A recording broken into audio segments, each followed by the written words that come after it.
The rain wasn't falling. It was lashing, turning the suburban street into a river of reflected sodium glare. Maya stumbled, grocery bag tearing, apples tumbling into the gutter's dark swirl. That's when she saw the eyes. Not reflecting light, but generating it. Two emerald coals burning through the downpour, fixed on her from beneath a skeletal hydrangea bush. Not fear lived there, but a terrifying, ancient intent. And then it moved. Not towards shelter, but towards her, dragging a ruined hind leg through the filthy water. Something small and dark clamped desperately in its jaws. Maya froze, the chill seeping deeper than the rain ever could. This wasn't a plea. It was a delivery. He was a phantom woven from mud, matted ginger fur, and sheer ragged will. Every lurch forward on his 3 good legs was a symphony of agony, a sharp, wet hitch of breath, a tremor running through his emaciated frame. The missing leg wasn't a clean amputation. It was a horror show ending just above where a knee should be, swollen, crusted with filth and old blood, a raw testament to suffering endured God knew where for God knew how long.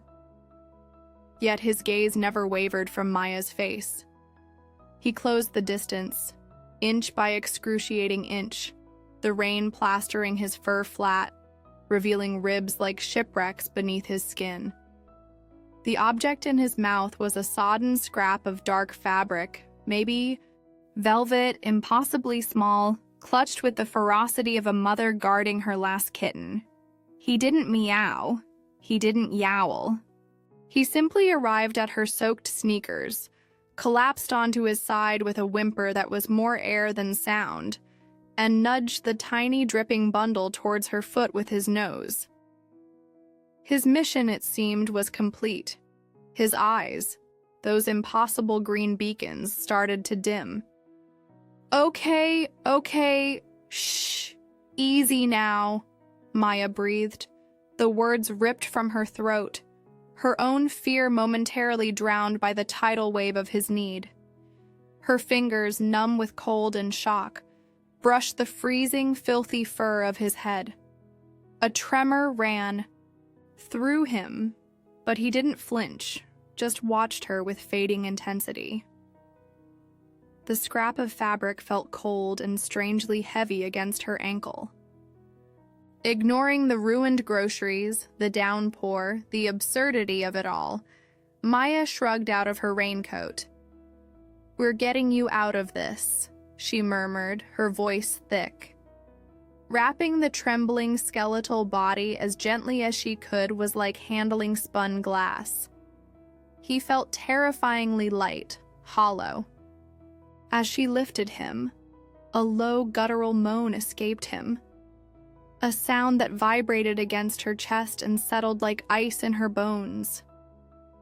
He buried his face into the crook of her arm, the velvet scrap still pressed between them. A cold, damp secret. The raincoat was instantly soaked through, the weight of him and the water pulling at her arms. He didn't struggle. He surrendered. Her small apartment, usually a sanctuary of quiet order, became an emergency triage zone. She laid the shivering bundle on a thick towel spread over her kitchen table. The overhead light was brutally revealing. The injury was worse than she'd realized in the gloom, a mess of matted fur, angry red inflammation, and a sickening, sweet rotten smell underlying the wet dog and mud stench. Infection, deep, dangerous infection. His breathing was shallow, rapid. Maya's hands shook as she grabbed clean towels, warm water, the antiseptic wash she used for minor cuts. What am I doing? I'm not a vet. The thought screamed, but the cat's eyes, half-lidded now but still fixed on her face, silenced it. He hadn't dragged himself through hell to be abandoned on her kitchen table. She soaked a cloth in warm water, wringing it out. "This might sting," she whispered, her voice trembling as much as her hands. She brought the cloth near the wound. A low growl, surprisingly deep and feral, rumbled in his chest. His head lifted slightly, those green eyes flashing with a sudden, primal warning. Not aggression, but sheer, defensive terror. Maya froze. The velvet scrap, discarded momentarily, lay beside his head. Up close, she saw it wasn't just fabric. It was a tiny pouch, clumsily stitched shut with coarse black thread. Something hard and angular was inside. What secret was worth this suffering? Why her? The questions hung heavy in the humid air, thick with the smell of antiseptic and decay. She lowered the cloth slowly, telegraphing her movements. "Just cleaning, friend, just cleaning. Gotta see what we're dealing with." She touched the cloth to the fur near the wound, not directly on it. He flinched violently, a sharp hiss escaping but didn't snap. He watched her, panting, every muscle taut with pain and mistrust. Slowly, painstakingly, she began to clean the mud and filth from the surrounding fur, revealing more inflamed, angry skin. The wound itself pulsed obscenely. She dabbed very gently at its edge with the antiseptic-soaked cloth. He screamed. A raw, ragged sound that tore through the quiet apartment, echoing off the tiled walls. His body arched off the towel, a spasm of agony. Maya recoiled, heart hammering against her ribs, the cloth falling from her nerveless fingers. His eyes rolled, back for a terrifying second before refocusing on her, wide with betrayal and excruciating pain. He tried to scramble away, his 3 legs scrabbling uselessly on the smooth table surface. A pathetic, heartbreaking sight. The velvet pouch tumbled to the floor with a soft thud. "No, shh! I'm sorry! I'm so sorry!" Maya pleaded, tears welling hot and sudden. She didn't dare touch him again. He huddled at the far edge of the table, trembling violently, staring at her with a mixture of fear and that unwavering, unnerving intensity. The distance between them felt like miles. The smell of infection seemed stronger now, cloying, threatening. The pouch lay on the linoleum, an accusing enigma. She had hurt him, badly, and the night was swallowing them both. Hours crawled by. Maya sat on the floor beside the table, wrapped in a blanket, watching the cat's shallow, labored breathing. He hadn't moved from his defensive huddle. The antiseptic attempt had been disastrous. The infection was winning. He needed a professional. Now. But the emergency vet was a 30-minute drive, and moving him again felt like a death sentence. Her phone lay heavy in her hand. Call? Risk the journey? Wait and watch him fade? The velvet pouch sat on the counter where she'd placed it, a dark, silent weight. Driven by a compulsion she didn't understand, Maya picked it up.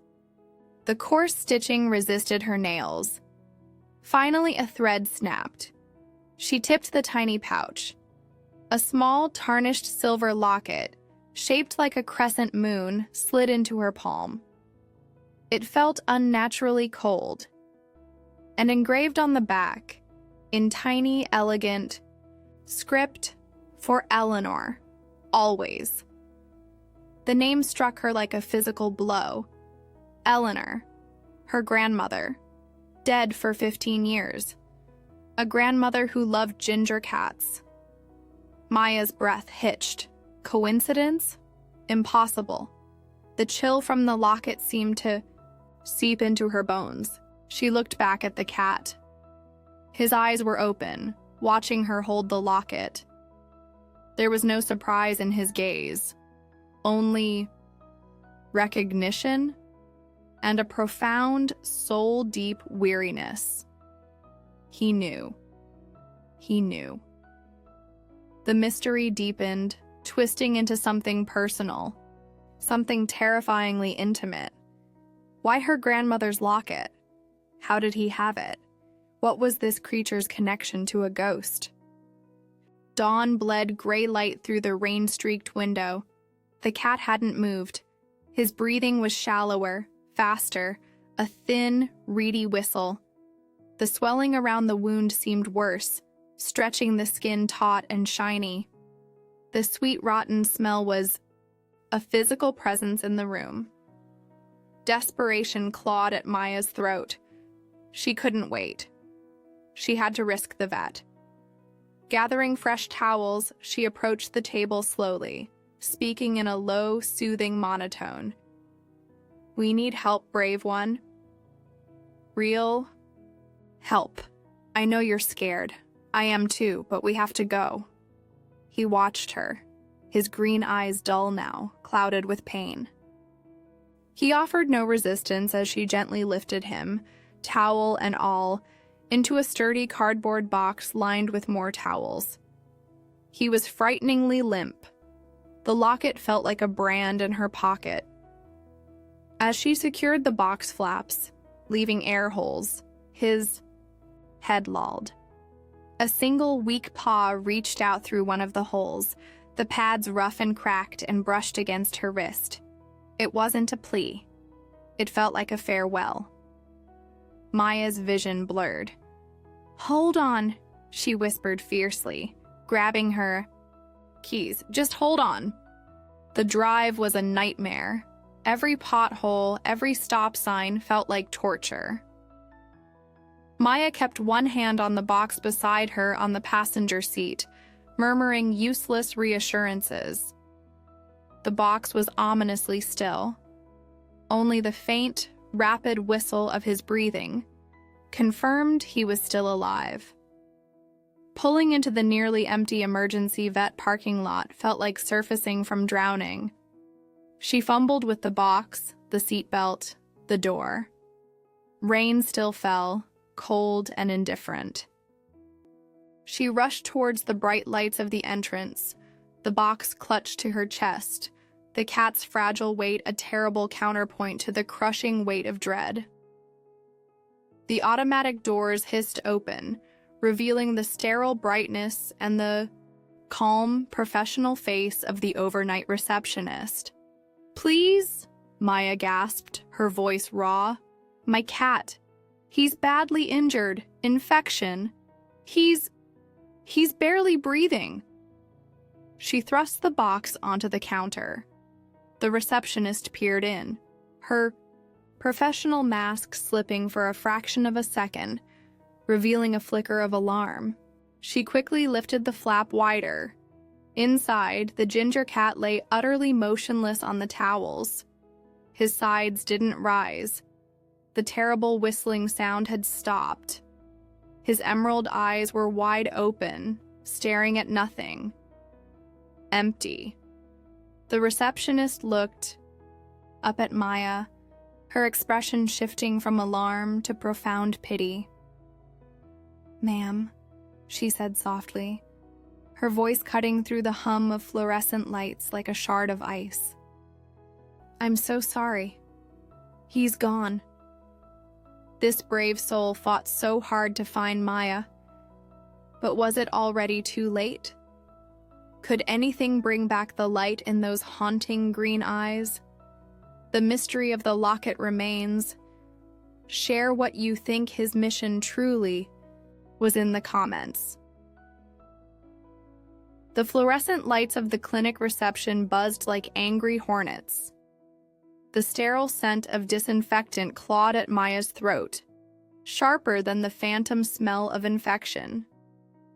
The receptionist's words, "He's gone," hung in the air, shattering glass. Maya's knees buckled. She gripped the edge of the counter, knuckles white, staring into the cardboard box. The ginger fur was matted and dull under the harsh light.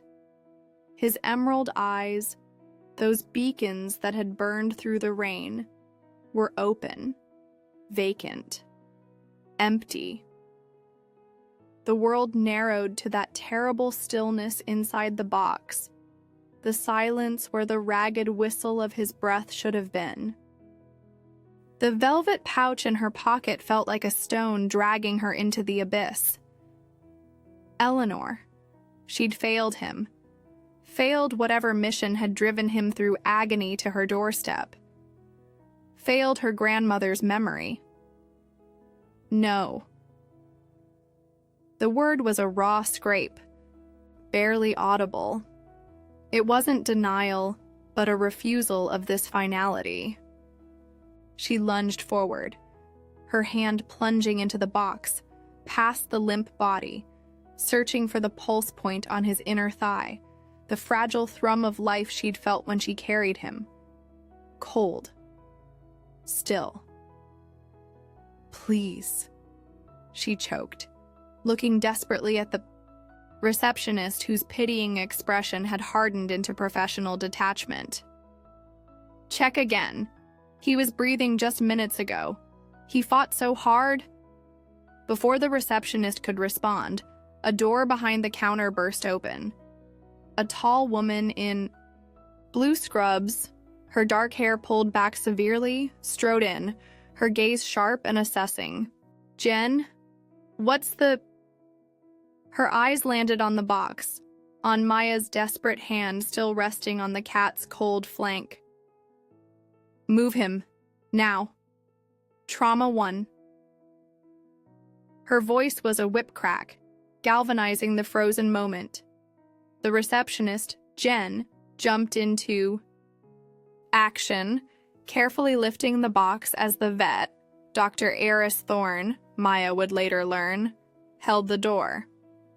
Maya stumbled after them, her heart a frantic bird trapped in her ribs. The trauma room was a blur of stainless steel and controlled chaos. Dr. Thorne lifted the limp ginger body onto the table with surprising gentleness, her fingers instantly seeking the jugular vein. Maya hovered near the door, feeling like an intruder in this sterile, life-or-death space, the cold locket burning a hole in her pocket. The vet's expression was grim. Severe septic shock, hypothermic, pupils fixed and dilated. She grabbed a stethoscope, pressing the chest piece against his thin chest. Seconds stretched into an agonizing eternity. Maya held her breath. Dr. Thorne listened, shifted the stethoscope, listened again. A flicker of something crossed her face. Jen, grab the Doppler, now. She ripped open a drawer, pulling out syringes and vials with practiced speed. Ma'am, she said without looking at Maya, I need permission for aggressive resuscitation. Chances are slim. Yes. Anything, Maya gasped. Please. Dr. Thorne worked with terrifying efficiency. An IV catheter slid into a fragile vein. Warm fluids pumped in. A tiny oxygen mask was placed over the cat's muzzle. Jen arrived with a small machine. Dr. Thorne smeared gel on a probe and pressed it against the cat's chest near his elbow. A tense silence fell, broken only by the hum of equipment. Then, faintly, barely audible over the rushing fluids, a sound emerged from the Doppler speaker. Whoosh, whoosh, whoosh, whoosh. Slow, thready. But there, a heartbeat. Maya's hand flew to her mouth, stifling a sob. He wasn't gone. Not yet. The embers still glowed. Okay, Dr. Thorne breathed, a hint of steely resolve replacing the grimness. Okay, fighter. We've got a pulse. Jen, Prepper 2. Stat. Amputation site is necrotic. Source of sepsis. We have to go in now or we lose him. She turned to Maya, her eyes meeting hers for the first time. Intense, intelligent, holding no false hope. The infection is catastrophic. His body is shutting down. Surgery is incredibly high risk. Even if he survives, recovery will be long, difficult. He'll be a tripod. You need to understand. Maya looked at the fragile body on the table, the faint rise and fall of his chest under the oxygen mask, the ghost of that ancient determination still clinging to his still form. She thought of the rain, the locket, the name Eleanor. "Do it," she whispered, her voice suddenly steady. "Whatever it takes. He found me for a reason." Dr. Thorne gave a curt nod. "Wait here." They wheeled him away, the Doppler still emitting that fragile, vital whoosh. Maya sank into a hard plastic chair in the empty waiting room, the fluorescent lights humming their indifferent song. The clock on the wall ticked with agonizing slowness. Every minute felt like an hour carved from stone. She clutched the velvet pouch, the cold metal of the locket pressing into her palm. For Eleanor. Always. Why? Had her grandmother sent this broken creature? Was this a message, a test? The mystical certainty she'd felt earlier crumbled into a chasm of doubt and fear. The silence of the clinic was suffocating. 3 hours, 3 lifetimes. Maya jumped when the door to the back finally opened.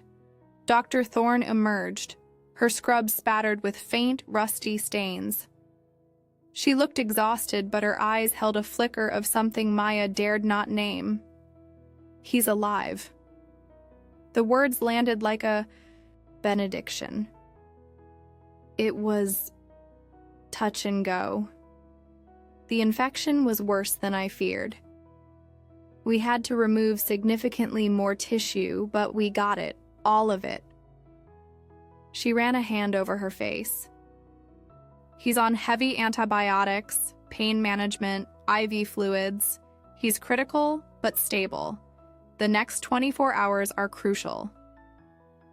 Relief, so profound it was dizzying, washed over Maya, followed immediately by a fresh wave of anxiety. "Can I see him? Dr. Thorne?" Studied her for a moment, then nodded. "Briefly. He's heavily sedated. Don't expect recognition." The recovery room was dim and warm, filled with the soft beeping of monitors and the scent of antiseptic and warm fur. He lay in a heated incubator, swaddled in blankets, an IV taped to his front leg. Bandages swathed the site where his hind leg had been, a stark, clean white contrast to the mud and horror of before. His breathing was shallow but steady, aided by the oxygen tube taped near his nose. He looked impossibly small, fragile, a broken toy. Maya approached slowly, her heart pounding. She reached a trembling hand towards the incubator door. His head moved, just a fraction. One eyelid, heavy with sedation, slowly lifted. The emerald eye beneath was clouded, unfocused, swimming in a drug-induced haze. It drifted aimlessly for a second, then found hers. And held. Time didn't freeze. It stopped. In that hazy, pain-filled gaze, Maya didn't see recognition. She saw acknowledgement, a deep, silent communication that bypassed words, bypassed pain. "You are here. I am here." We are still in this. A single tear traced a warm path down Maya's cheek, splashing silently onto the incubator. She didn't touch him, afraid of disturbing his fragile peace. She just held his gaze, pouring every ounce of her hope, her promise into that silent connection. "I'm here. Fight." His eye slowly closed. The bond, forged in rain and blood and the precipice of death, was irrevocably sealed. The next week was a blur of vigilant watchfulness and slow, agonizing progress. Maya visited every day, sitting for hours beside the incubator, then beside his cage as he grew stronger. She named him Finnegan, Finn for the fire in his spirit. Dr. Thorne was cautiously optimistic. The infection receded. He began to eat, tiny amounts. The haunted look in his eyes gradually softened, replaced by a weary watchfulness. He tolerated the vet techs, but his gaze always sought Maya. When Dr. Thorne felt he was stable enough, Maya was allowed to sit inside his cage with him. He lay curled on a soft blanket, the shaved patch on his shoulder, where the IV had been stark against his ginger fur. Maya sat cross-legged, speaking softly, telling him about her grandmother Eleanor, about the rain, about the strange, heavy locket she still carried. She didn't reach out. She waited. On the third day in the larger cage, Finnegan lifted his head as Maya spoke. He watched her face intently.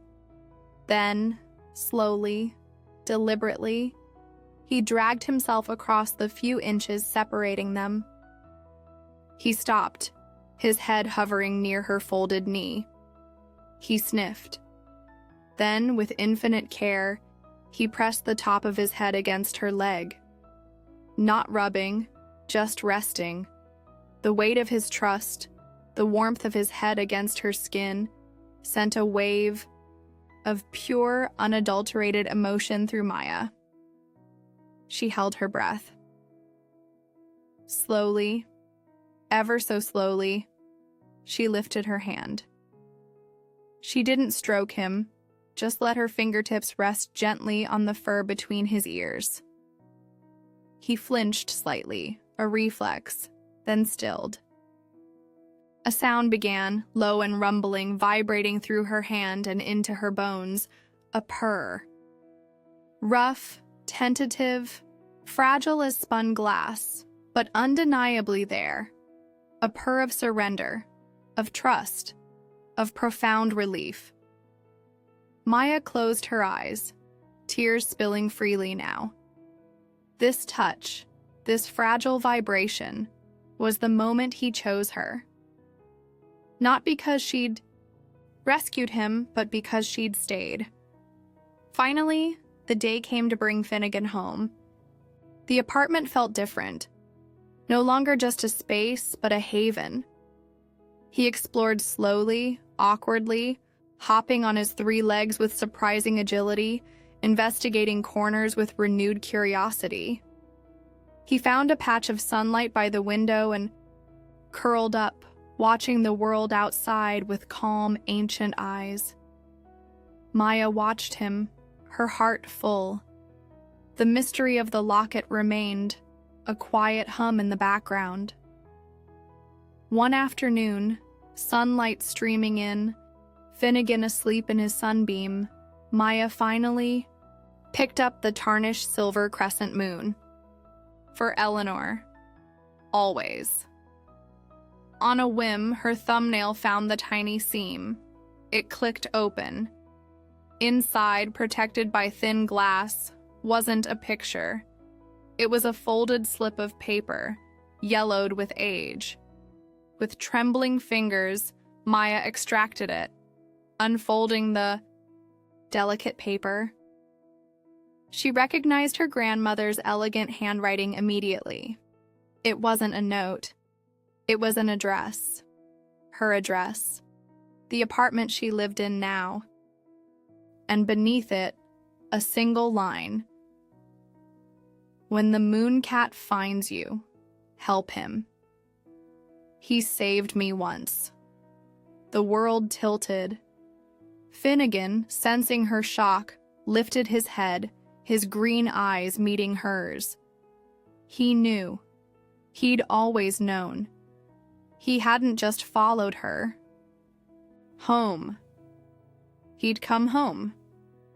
To fulfill a promise made to Eleanor a lifetime ago. This frail, determined creature hadn't just saved himself by finding Maya. He'd brought her grandmother's final, unspoken message.